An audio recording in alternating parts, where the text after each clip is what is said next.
صباح الخير. هاد التعليق جاني 100,000 مليون مرة. علاش اختي ما نحطش راية الجزائر؟ فين هو المشكل؟ عندك شي مشكل؟ علاش ما نحطش راية الجزائر؟ شنو بغيتي؟ شمن راية بغيتي نحط مثلا؟ قولي لي شمن راية بغيتي نحط في بلاصة راية الجزائر؟ انايا غنحيد الراية الجزائر، عطيني شنو غنحط في بلاصة ديك الراية.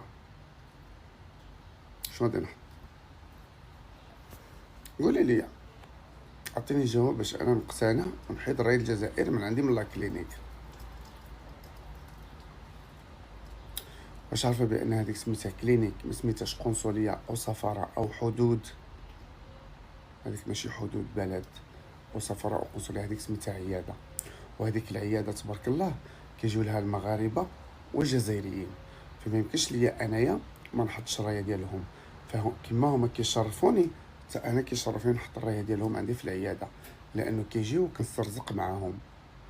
فهمتوني؟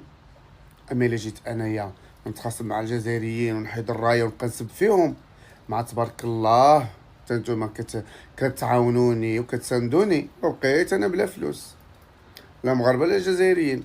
اللهم نحطوهم بجوج ومرحبا بكم بجوج. حتى شي واحد ما يقولش ليا يقول لي حيد رايه الجزائر، لانه فين ما مشيتي في لا كلينيك كاين رايه المغرب وحده رايه الجزائر. فين ما مشيتي في لا كابين، في لا ريسبسيون، فين ما مشيتي فين كيتخلصوا فين كيكتبوا العقود، فين ما مشيتي كاين رايه الجزائر ورايه المغرب ورايه صوفيا كلينيك. والرايه ديال صوفيا بطبيعه الحال لانه البلد اللي انا عايش فيه ومجنس عليه. فهمتوني دابا؟